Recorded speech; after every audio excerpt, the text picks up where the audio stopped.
Hello everyone, good mornings. आज हम लोग हमारा ये दूसरा लेक्चर है। इस दूसरे लेक्चर में हम पढ़ेंगे मेल बॉडी के अंदर कौन कौन से ऑर्गन्स इन्वॉल्व होते हैं ताकि वो आगे रिप्रोडक्शंस में हेल्प करते हैं, और फीमेल बॉडी के अंदर कौन कौन से उनके ऑर्गन्स होते हैं जो हेल्प करते हैं रिप्रोडक्शंस में। ठीक है, तो चलिए स्टार्ट करते हैं हम लोग अपने पहले topic which is a male reproductive organ. तो सबसे पहले जान लेते हैं कि मेल के बॉडी के अंदर मेल रिप्रोडक्टिव सिस्टम यानी कि उसके ऑर्गन्स कौन कौन से हैं। तो ये है हमारा मेल रिप्रोडक्टिव सिस्टम, यानी कि ऑर्गन्स, बहुत सारे ऑर्गन्स इन्वॉल्व होते हैं। थोड़ा सा ये इमेज वाइट बैकग्राउंड की वजह से लाइट हो सकता है कि कैमरे पे फोकस ना कर पाए, तो आप लोग आराम से इस चीज़ को देखिएगा, कोशिश कीजिएगा समझने का। तो पहला ऑर्गन जो कि मेल रिप्रोडक्टिव सिस्टम में इन्वॉल्व होता है वो है हमारा टेस्टिस। ये है हमारा टेस्टिस। दूसरा ऑर्गन इसी टेस्टिस से कनेक्टेड है हमारा स्पर्म डक्ट। तीसरा ऑर्गन जो है वो हमारा है वो पेनिस। तो ये है हमारे एज अ मेन ऑर्गन की तरह बिहेव करते हैं, लेकिन सिर्फ यही 3 ऑर्गन से इन्वॉल्व नहीं होते, इसमें 3 और भी ऐसे ऑर्गन्स इन्वॉल्व होते हैं जो कि काफ़ी इंपॉर्टेंट रोल प्ले करते हैं रिप्रोडक्शंस में। ठीक है, और उनके नाम भी हम लोग पढ़ेंगे। जैसे कि एक ऑर्गन है हमारा ये, दूसरा ऑर्गन सिंगल होते हैं, ये दूसरा ऑर्गन, और तीसरा ऑर्गन स्मॉल स्मॉल पियर शेप में होते हैं, ये है हमारे थर्ड ऑर्गन।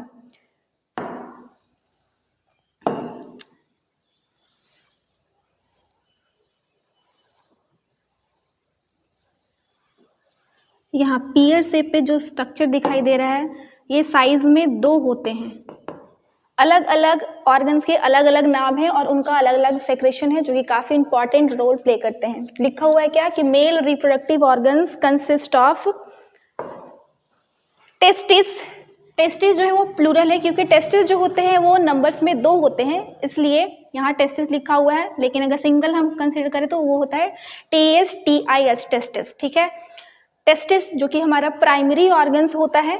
उसके बाद है हमारा स्पर्म डक्ट, ये भी काफ़ी इंपॉर्टेंट ऑर्गन है। नेक्स्ट है हमारा पेनिस। ये 3 ऑर्गन्स ऐसे हैं जो कि काफ़ी इंपॉर्टेंट होते हैं, इसलिए इन्हें बोला जाता है मेन ऑर्गन्स। इसके अलावे भी seminal vesicles, prostate gland and Cowper's gland, ये 3 ऐसे एसेसरी ग्लैंड हैं जो कि इनडायरेक्टली ये हेल्प करते हैं रिप्रोडक्शंस में। तो सबसे पहले जानते हैं कि टेस्टिस का क्या फंक्शन है, कहाँ पे होता है ये। तो पहला है हमारा ऑर्गन टेस्टिस। ये क्या है? It is lie abdominal cavity outside of the body which is enclose thin walled called scrotum. अब ये क्या बोल रहा है कि हमारा टेस्टिस जो होता है वो बॉडी के एब्डोमिनल कैविटी में सिचुएटेड होता है बिफोर बर्थ, बर्थ के पहले। लेकिन जैसे ही बच्चे का जन्म होता है उसका टेस्टिस जो है वो बॉडी के बाहर यानी कि हमारे पेल्विक रीजन में आ जाता है और एक थीन वॉल्ड के अंदर वो इनक्लोज होता है। उस स्ट्रक्चर को हम बोलते हैं स्क्रोटम। उस स्ट्रक्चर को क्या बोलते हैं? उस स्ट्रक्चर को हम बोलते हैं स्क्रोटम। थोड़ा सा यहाँ टाइपिंग मिस्टेक हो गया इधर उधर। It is primary organ which produce make gamete. ये एक ऐसा मुख्य ऑर्गन होता है जिसका काम होता है हमारे गैमीट को बनाना, क्योंकि हमारे वो गैमीट अगर नहीं प्रोड्यूस होंगे तो वो आगे जाकर के फर्टिलाइजेशन नहीं कर पाएगा। इस वजह से ये सबसे पहला टारगेट है। चैलेंजेस हमारे पास ये होते हैं कि स्पर्म का प्रोडक्शन सबसे पहला चैलेंजेस हो जाता है। तो स्पर्म बनाने के लिए हमारे पास ऑर्गन्स होने चाहिए, तो स्पर्म बनाने वाले ऑर्गन जो है वो है हमारे टेस्टिस। दूसरा है हमारा स्पर्म डक्ट। अब टेस्टिस से कनेक्टेड है ये हमारा ये डक्ट, ये ट्यूब, राइट, ये ट्यूब, इसी ट्यूब को हम लोग बोलते हैं स्पर्म डक्ट या फिर इसी को बोलते हैं वास डिफरेंसिया। एक और नाम है इसका वास डिफरेंसिया। दो नाम है इसके, तो नाम में कंफ्यूजन नहीं होना है। उससे पहले वास डिफरेंसिया और हमारा स्पर्म दोनों को कनेक्ट करने के लिए बीच में एक और स्ट्रक्चर होता है। इस स्ट्रक्चर्स में क्लास 8 में, सिलेबस में नहीं है लेकिन इस स्ट्रक्चर के अंदर भी एक इम्पॉर्टेंट काम होता है, हम वो भी देखेंगे, लेकिन अभी नहीं, बाद में। तो ये है हमारा स्पर्म डक्ट। क्या करता है ये? जो हमारा टेस्टिस में बहुत सारे मिलियंस ऑफ स्पर्म जो है वो प्रोड्यूस हुए हैं, उन सारे स्पर्म को ये कैरी करके ले करके जाता है आगे फर्दर, जहाँ इसको काम है, जहाँ इसको फर्टिलाइजेशन कराना है वहाँ तक उसको ले करके जाना है। तो ये स्पर्म डक्ट काफ़ी इंपॉर्टेंट रोल प्ले करता है। जब कभी मेल में क्या होता है कि ऐसा सारे लोग सुने होंगे कि कभी किसी के रिप्रोडक्टिव ऑर्गन्स में कैंसर हो गया, मेनली प्रोस्टेट कैंसर का इशू बहुत ज़्यादा आता है। तो प्रोस्टेट कैंसर में बहुत सारे ऑर्गन्स जो है उनको काट करके हटा दिया जाता है ताकि वो चीज़ें जो है वो ठीक हो सके। तो ये है हमारा स्पर्म डक्ट। दूसरा है, अच्छा ये काम क्या करता है, काम बस ये स्पर्म को कैरी करने का काम करता है। तीसरा which is a male important organ है पेनिस। ये क्या करता है, it is the male copulatory organs which help in the deposition of sperm in the female body. Penis एक ऐसा ऑर्गन्स है जो कि कॉपुलेशन में हेल्प करता है ताकि हमारे स्पर्म जो है, जो टेस्टिस जो है वो स्पर्म बनाया है, एक स्पर्म जो कैरी करा हुआ है, वो सारे स्पर्म को हमें फीमेल की बॉडी तक पहुंचाना होता है। क्यों? क्योंकि ह्यूमंस में फर्टिलाइजेशंस जो होते हैं वो फीमेल की बॉडी के अंदर होता है। अब हमारा दूसरा चैलेंजेस ये है, पहला चैलेंजेस होता कि स्पर्म को बनाना है, दूसरा चैलेंजेस है कि बने हुए स्पर्म को फीमेल की बॉडी तक पहुंचाना है। क्यों? क्योंकि जब तक हम उस स्पर्म को फीमेल की बॉडी तक नहीं पहुंचाएंगे, यानी कि एग से हम फ्यूज़ नहीं कराएंगे, फर्टिलाइजेशन हमारा होगा नहीं। तो दूसरा चैलेंज है स्पर्म को डिपॉजिट करना है, पहुंचाना है कहाँ तक, फीमेल के बॉडी तक, यानी कि वेजाइना तक पहुंचाना है।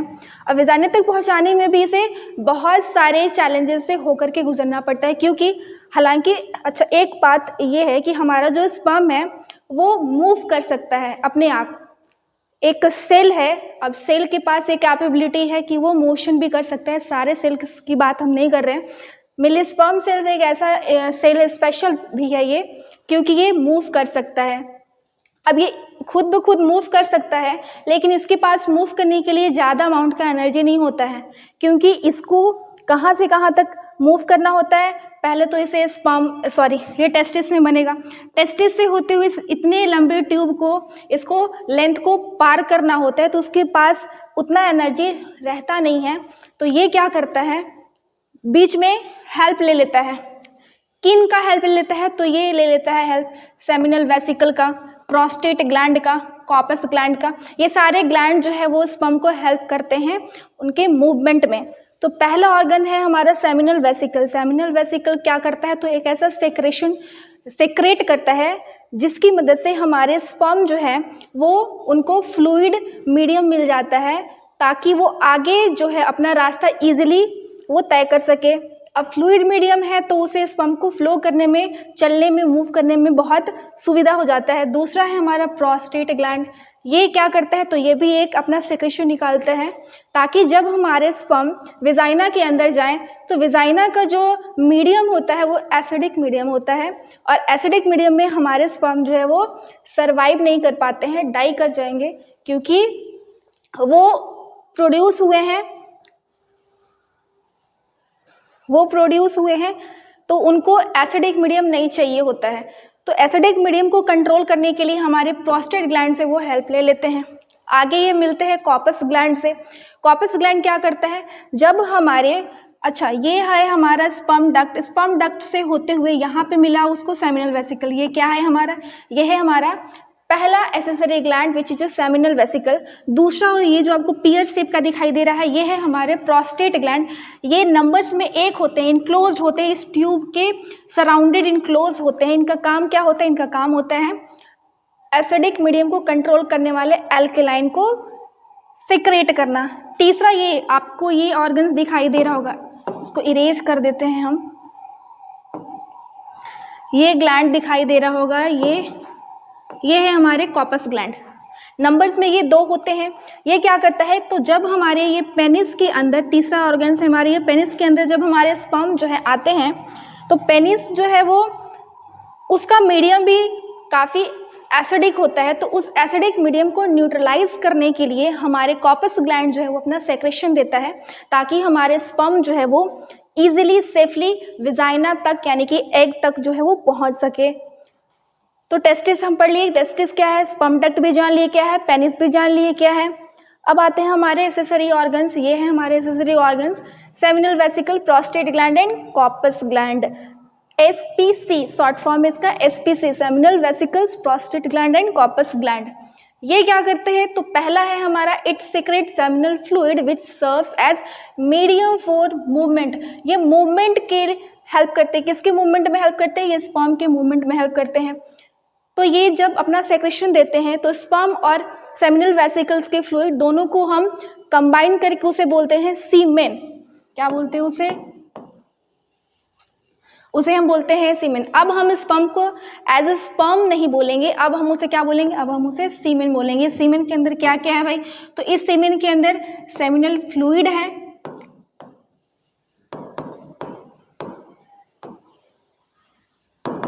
और साथ ही साथ हमारे बहुत सारे स्पर्म भी हैं। ठीक है, इन दोनों को इंक्लूड करके हम उन्हें क्या बोल दिए, सीमेन। अब आगे ये जो हमारा सीमेन है वो कहाँ इंटर करता है, वो प्रोस्टेट ग्लैंड से अपना सेक्रेशन इंटर नहीं करता है, वो एसेसरी ऑर्गन है, और एसेसरी ऑर्गन्स वही होते हैं जिसमें डायरेक्टली वो चीज़ें इन्वॉल्व नहीं होती है, इनडायरेक्टली होती है। तो प्रोस्टेट ग्लैंड जो है वो अपना सेक्रेशन देता है किसको, टू द सीमेन, सीमेन को सेक्रेशन देता है। उससे होता क्या है, तो उसे न्यूट्रलाइज हो जाता है acidic medium in the female vagina. पहले ही बताया है मैंने कि फीमेल के विजाइना का मीडियम जो होता है वो एसिडिक होता है। उस एसिडिक मीडियम को न्यूट्रलाइज करने के लिए प्रोस्टेट ग्लैंड जो है वो एल्केलाइन मीडियम प्रोवाइड करता है। थर्ड ग्लैंड है हमारा कॉर्पस ग्लैंड। ये कॉर्पस ग्लैंड नंबर में 2 होते हैं, 2 small gland which open into the urethra. अच्छा, यूरेथ्रा किसको बोल रहे हैं हम, यूरेथ्रा क्या है, तो ये है हमारा यूरेथ्रा। ये जो आपको ट्यूब टाइप का दिखाई दे रहा है, ये ट्यूब टाइप का, ये है हमारा यूरेथ्रा ओपनिंग, यूरेथ्रा जिसको बोलते हैं। तो इंटर करने से पहले हमारे जितने सारे सीमेन हैं, इस ट्यूब में इंटर करने से पहले ये कॉर्पस ग्लैंड से अपना सेक्रेशन जो है वो लेते चलते हैं, कलेक्ट करते चलते हैं, ताकि क्या है, it secretes some fluid which serves as a lubrications में हेल्प करते हैं, ताकि स्पर्म जो है वो इजीली डिपॉजिट हो जाए। अच्छा, दूसरा बात ये है, एक नोट ये है कि एम्ब्रियोनिक स्टेज में पहले बताए हैं कि एम्ब्रियोनिक स्टेज में टेस्टिस जो होता है वो कहाँ होता है, वो एब्डोमिनल कैविटी में होता है। लेकिन बाद में जैसे ही बच्चे का जन्म होता है ये नीचे हो जाता है, यानी कि बॉडी के बाहर आ जाता है, स्क्रॉटम में आ जाता है शॉर्टली। और अगर ऐसा ना हो तो एक डिजीज हो जाता है जिसमें क्या होता है, मेल बॉडी जो है वो फादर नहीं बन सकता है, यानी कि स्पर्म जो है वो प्रोड्यूस नहीं हो पाता है। उस कंडीशन में हम उससे क्या बोलते हैं, उसे बोलते हैं स्टेराइल। स्पेलिंग मिस्टेक बहुत आज हो रहा है मेरा।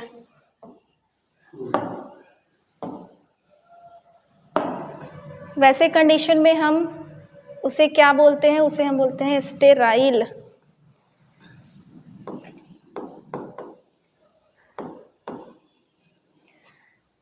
ठीक है, नोट ये है, एक क्वेश्चन ये है हमारा कि टेस्टिस बॉडी के बाहर में ही क्यों सिचुएटेड होता है। इससे पहले जो हमारा था टेस्टिस वो तो बॉडी के अंदर था, लेकिन जैसे ही बच्चे का जन्म हुआ कुछ टाइम के बाद उसका टेस्टिस जो है वो बॉडी के बाहर आ जाता है, एब्डोमिनल कैविटी के बाहर आ जाता है। ऐसा क्यों होता है, वो ऐसा इसलिए होता है क्योंकि ह्यूमन बॉडी का टेम्परेचर होता है 37 डिग्री सेल्सियस। ह्यूमन, एक नॉर्मल ह्यूमन बीइंग का टेम्परेचर कितना होता है, 37 डिग्री सेल्सियस होता है। लेकिन उस 37 डिग्री ह्यूमन बॉडी टेम्परेचर कितना होता है, ये है होता है हमारा 37 degree Celsius. But 37 degree Celsius हमारी बॉडी के लिए तो अच्छा है, लेकिन स्पर्म प्रोडक्शन के लिए अच्छा नहीं होता है। तो स्पर्म को प्रोडक्शन करने के लिए हमको इससे 2 या 3 डिग्री कम टेम्परेचर चाहिए होता है, यानी कि लगभग 35 डिग्री सेल्सियस चाहिए होता है, 34 डिग्री सेल्सियस चाहिए होता है। यही रीज़न है कि हमारे स्पर्म जो है वो इस टेम्परेचर पे वो बन नहीं पाते, प्रोड्यूस नहीं हो पाते हैं, इस वजह से ये बॉडी के बाहर होते हैं। नेक्स्ट है हमारा, ये है हमारे फीमेल रिप्रोडक्टिव सिस्टम। तो जैसे मेल में बहुत सारे ऑर्गन्स थे और उन सारे ऑर्गन्स का अलग अलग काम था, वैसे ही हमारे फीमेल रिप्रोडक्टिव सिस्टम में बहुत सारे ऑर्गन्स जो है वो इन्वॉल्व रहते हैं, जिसमें से पहला और प्राइमरी ऑर्गन, जैसे मेल में प्राइमरी ऑर्गन टेस्टिस होता था, नंबर्स में 2 होते थे, वैसे ही फीमेल बॉडी में 2 हमारे मेन ऑर्गन्स ओवरी होते हैं। ये रहा हमारा female reproductive organs which is a ovary. अब जैसे हमारे टेस्टिस से कनेक्टेड हमारे होते थे स्पर्म डक्ट, वैसे ही हमारे ओवरी से कनेक्टेड होते हैं ये स्ट्रक्चर। इस स्ट्रक्चर को हम लोग बोलते हैं फेलोपियन ट्यूब। यानी कि अगर हम देखें तो पहला ऑर्गन हमारा क्या हो गया, पहला और मेन ऑर्गन हो गया ओवरी, दूसरा ऑर्गन है फेलोपियन ट्यूब,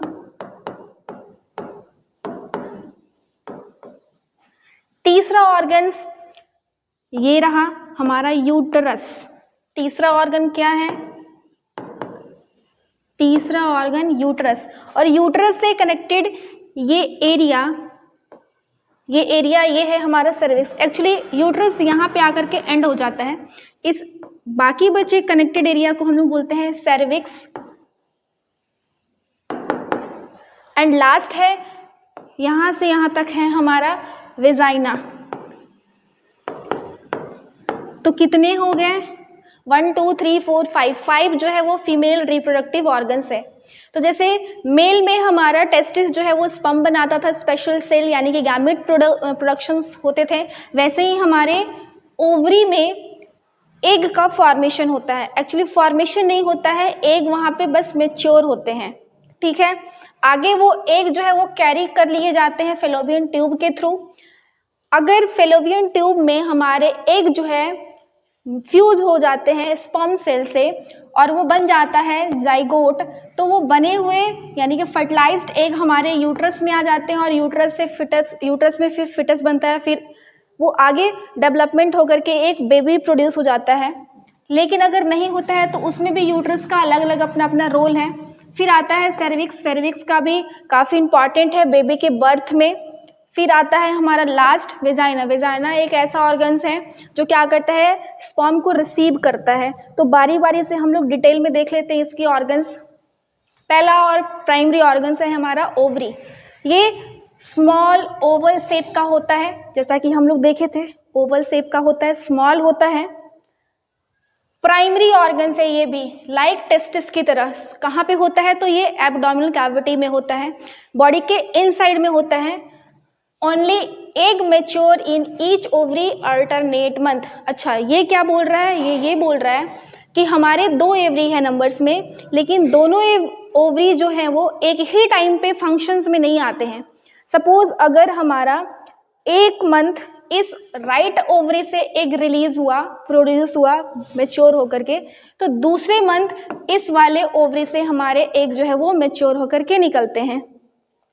अब आगे ये मेच्योर एग जो है वो कहाँ चले जाते हैं, वो चले जाते हैं हमारे किसमें, फेलोपियन ट्यूब में।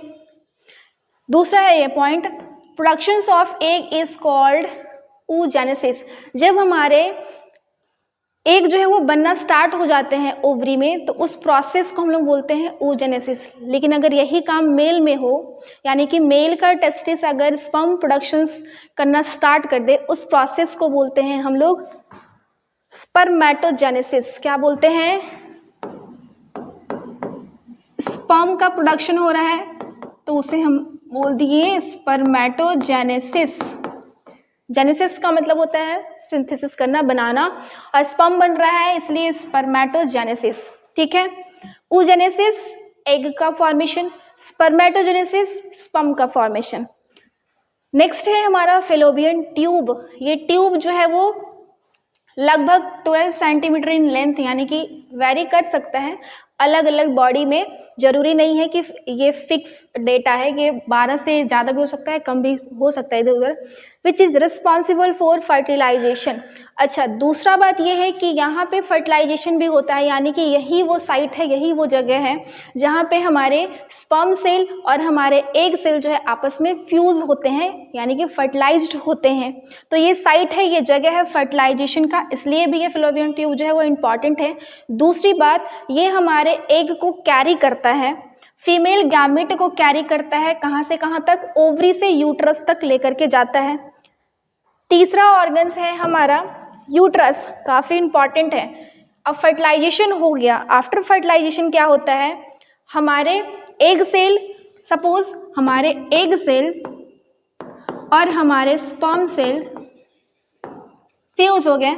फ्यूज होने के बाद ये सिंगल न्यूक्लिएटेड बॉडी बनाता है which is a zygote. Zygote का फॉर्मेशन होता है। ये जाइगोट में आगे और डेवलपमेंट होता है और ये बन जाता है एम्ब्रायो। एम्ब्रायो जो है इसमें मल्टीपल्स टाइम और डिवीजन होते हैं और बन जाता है ये फिटस। और फिटस आगे डेवलप करके बन जाता है एक न्यू बेबी, न्यू इंडिविजुअल्स बन जाता है।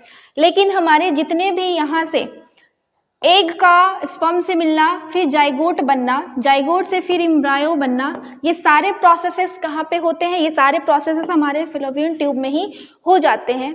लेकिन आगे जब हमारे एम्ब्रायो डिवाइड करता है फिटस बनने के लिए, तो फिटस का डेवलपमेंट जो होता है वो हमारे फैलोपियन ट्यूब में नहीं होता है।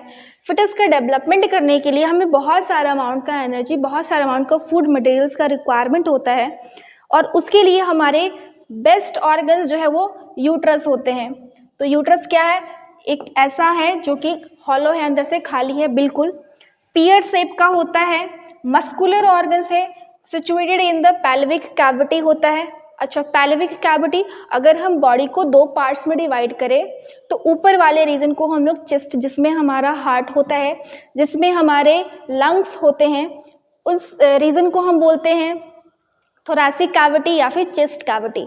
बाकी के जो डायफ्राम के नीचे वाले जितने ऑर्गन सिचुएटेड होते हैं उस रीजन को हम लोग बोल, सपोज ये अगर हमारा बॉडी है तो बॉडी को अगर दो पार्ट में बांटे तो ऊपर वाले पार्ट को हम लोग चेस्ट कैविटी बोल दिए और नीचे वाले पार्ट को हम लोग बोल दिए पेल्विक कैविटी या फिर एब्डोमिनल कैविटी।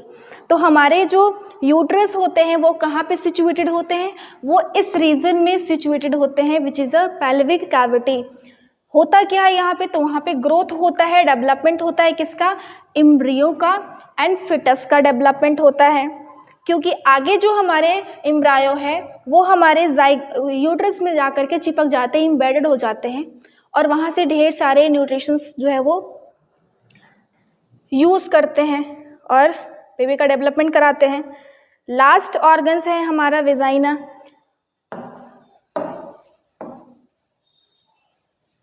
लास्ट ऑर्गन है हमारा वेजाइना।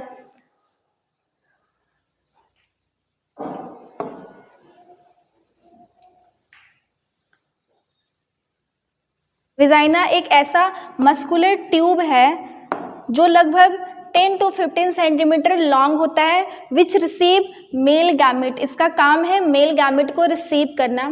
एक और काम है इसका कि जब हमारा एम्ब्रायो जो है वो फिटस में और फिटस जो है वो बेबी में कन्वर्ट हो जाता है तो बेबी का डिलीवरी कराने में हमारे वेजाइना जो है वो हेल्प करते। It is also help in the baby birth. तो ये थे हमारे मेल और फीमेल रिप्रोडक्टिव ऑर्गन्स। आगे के क्लास में हम देखेंगे कि कैसे हमारा एग जो है वो स्पर्म से फर्टिलाइज होता है, फर्टिलाइज्ड होने के बाद उसका डेवलपमेंट कैसा होता है, एम्ब्रियो का डेवलपमेंट भी देखेंगे। तो थोड़ा सा हम रिकैप कर लेते हैं कि आज हम लोगों ने क्या क्या देखा। तो आज हम लोगों ने क्या क्या देखा? आज हम लोगों ने बहुत कुछ देखा भाई। क्या क्या? तो मेल रिप्रोडक्टिव ऑर्गन्स आज हम लोगों ने देखा, टेस्टिस, उसके फंक्शंस, वास डिफरेंसिया जिसको बोलते हैं स्पर्म डक्ट, पेनिस, और भी बहुत सारे seminal vesicle, prostate gland, corpus gland, ये सारे ग्लैंड को देखें। ये प्रोस्टेट ग्लैंड है हमारा, प्रोस्टेट ग्लैंड जो कि नंबर्स में 2 होते हैं। ये है हमारा सेमिनल, सॉरी प्रोस्टेट ग्लैंड नहीं, ये है हमारा सेमिनल वेसिकल ग्लैंड, ये है प्रोस्टेट ग्लैंड। ये जो छोटा स्मॉल साइज, सबसे पहले थोड़ा सा साइज में बड़ा, फिर थोड़ा और थोड़ा सा बड़ा और फिर लास्ट में एक छोटा ऑर्गन्स, ये है हमारे कॉपस ग्लैंड। ठीक है, तो स्पर्म डक्ट समझ में आया, पेनिस समझ में आया, seminal vesicle, prostate gland, corpus gland, ये सारे ग्लैंड समझ में आया। एक बार रीड कर लेते हैं। It is lie abdominal cavity outside of the body which is closed within the thin walled called scrotum. काम क्या करता है? ये प्राइमरी ऑर्गन्स है जो कि हमारे स्पर्म को प्रोड्यूस करता है। स्पर्म डक्ट, इसका काम क्या है? ये मस्कुलर ट्यूब है जो कि हेल्प करता है, कैरी करता है स्पर्म को। पेनिस क्या करता है? एक ऐसा कॉपुलेटरी ऑर्गन्स है जो हमारे स्पर्म को फीमेल की बॉडी के अंदर स्पर्म को डिपॉजिट करने का काम करता है, पहुंचाने का काम करता है। फीमेल रिप्रोडक्टिव सिस्टम में हम लोगों ने देखा, यूट्रस देखा, ओवरी, सबसे पहला तो ओवरी, ये ओवल साइज ओवरी, ओवरी से कनेक्टेड हमारे ट्यूब, फेलोपियन ट्यूब इसे बोलते हैं। चूंकि नंबर्स में 2 ओवरी है तो नंबर्स में 2 फेलोपियन ट्यूब होगा। आगे ये फेलोपियन ट्यूब किस में खुलते हैं? तो आगे ये यूट्रस में खुलता है। यूट्रस एक ऐसा साइट है जहाँ पे फिटस का डेवलपमेंट होता है। आगे यूट्रस जो है वो बंद होता है इस कैनाल से। इस कैनाल को हम बोलते हैं सर्विक्स। सर्विक्स जो है वो आगे ओपन होता है, ये विजाइना। तो ये थे हमारे फीमेल और मेल रिप्रोडक्टिव ऑर्गन्स। तब तक के लिए अपना ख्याल रखें। कल के लेक्चर्स में हम पढ़ेंगे आगे कि डेवलपमेंट कैसे होता है।